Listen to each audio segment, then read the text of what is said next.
Hey everyone, it's Jennifer. If you've ever watched any of my videos or taken any of my online card classes, you know that I love the technique inlay die cutting. I think it's a fantastic technique and a great way to get more out of your dies. Now today I'm going to do an inlay die cut technique, but I'm going to show you some tips and tricks for kind of changing this technique up so that you can do it with detailed die cut pieces like this one, because you see these little flowers, all those little petals would come flying out and you'd have to piece them all in. So I'm going to show you some tricks on how to kind of keep it all together and make it easier. So I'm using these new dies from My Favorite Things. They create these elaborate Gerber daisies that are just beautiful. Now I'm also going to double up my cardstock for this technique. So I'm taking two pieces of cardstock that are the same size and completely gluing them together. I use glue tape, but you could also use glue stick if you wanted to. I basically just wanted a double thickness of white cardstock. And you'll see in a little bit why I'm doing that. So now with inlaid die cutting, you want to start with whatever image you want frontmost first. So for this, I want the center of my flower to be die cut first, and then I'll work my way back. So I went ahead and taped this in the center of my double layer of cardstock here and run it through the die cut machine. Now the nice thing about these wafer thin dies is if the piece gets stuck in the die, it's okay. You can just take a needle and poke through the hole. They all have these little holes so that it helps you to pop out the piece if it gets stuck, and then you can just pop it right out. This one got stuck because it has all those little dots in the center that it puts in the die cut, so it kind of got stuck there, no big deal. So now I have the front piece of my die cut inlaying. And now I'm going to work my way back. So the next layer would be that flower. By the way, the hello, we'll do that last. So now I've got the smaller of the two flowers. I'm going to line it up by looking from the back. You can see I can look right through it. And I'm going to tape this on. So I'm basically starting with the frontmost image and working my way back. Now, whatever die cuts you're using, whatever you want to layer up, just pick what you want in the front and start with it and work your way back. So now you'll notice that because we used a double layer of cardstock, those petals stay in the paper instead of staying in the die, which will help make this easier, and also keeps it from kind of all those little petals from falling out. This is going to make this technique easier. Now I have a third piece of cardstock that I'm going to cover completely with adhesive here. It's best to use a tape runner here. And I'm going to lay this piece onto it. Now I'm going to use my finger to press really well along those petals.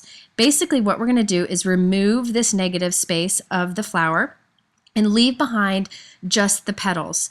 So a repositionable adhesive would work here, but I'm using my permanent Tombow stamp runner, and it works just great for this.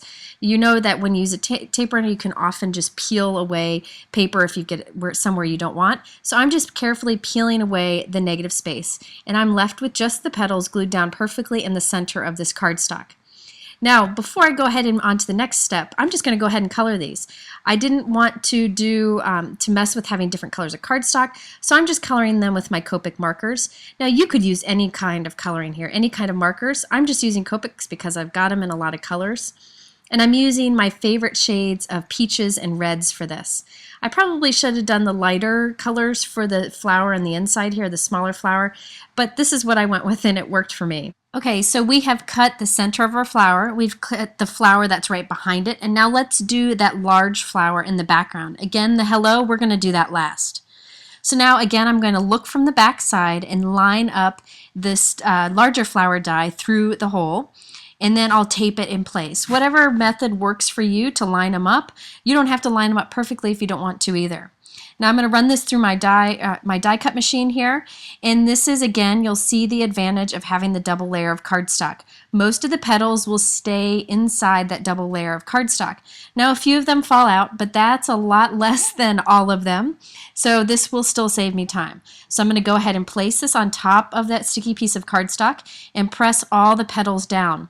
Now all the little petals that did fall out, I'm going to go ahead and put them in. It's like a puzzle piece. They'll just kind of pop right into place, and this really doesn't take that much time at all. Now if you really wanted to save time, you don't need to inlay this flower. You could just layer them all on top of each other, but I just love that smooth surface that you get with the inlay die cut technique. So now I have all my petals down. I'm going to press firmly around it to transfer them to that back sheet, and I'm going to peel off my double layer of cardstock. I'm just careful when I peel off the double layer of cardstock not to kind of put any creases in it, because we are going to put that on the final card.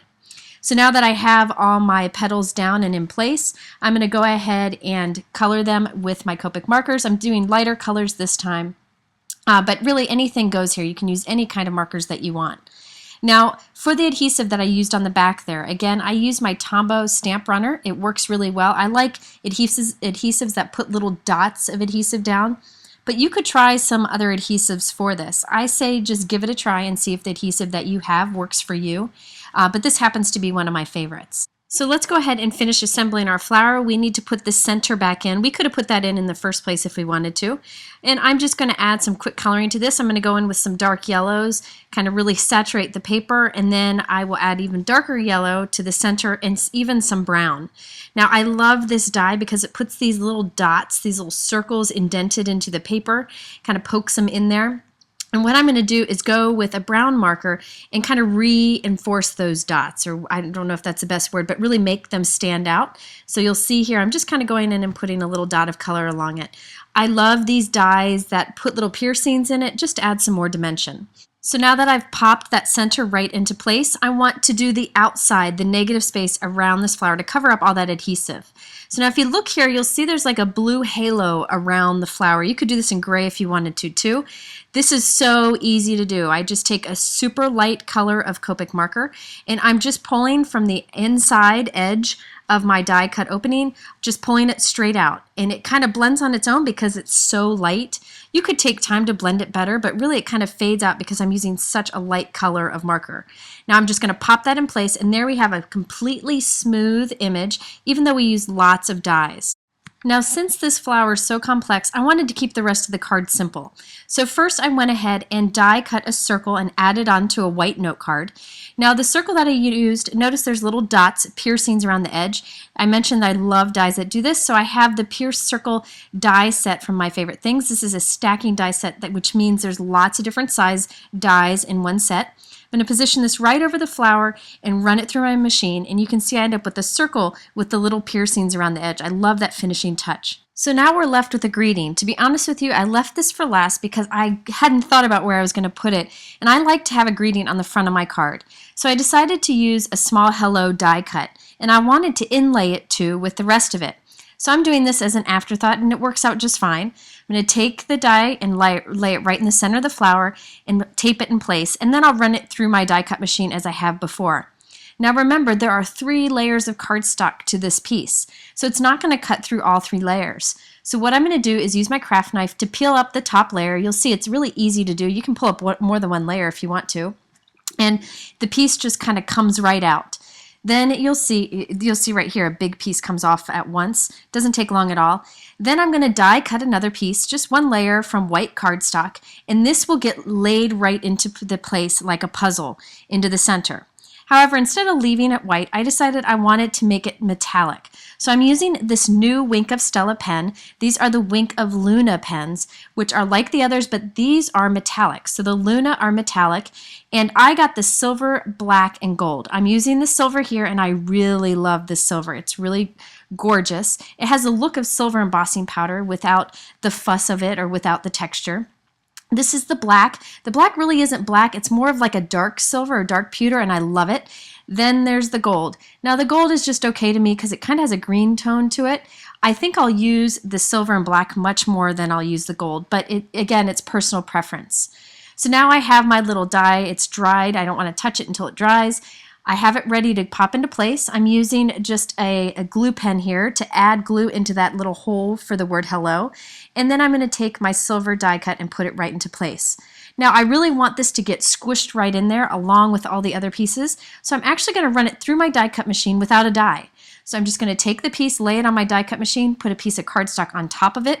Remember now there's 4 layers there with that one on top, and just run it through my die cut machine, and it just squishes it down and really pushes that silver die cut into place. So there we have lots of layers of die cutting all inlaid into each other for a great 1-layer look. And I just took that circle and popped it onto a white note card that's 4 1/4 by 4 1/4. So there's another way you can do inlay die cutting and also peek at that Wink of Luna pen. If you're interested in any of these products, they're linked below in my YouTube description, and you can find much more information over at my blog at jennifermcguireinc.com. Thanks so much for stopping by, and I hope to see you again soon.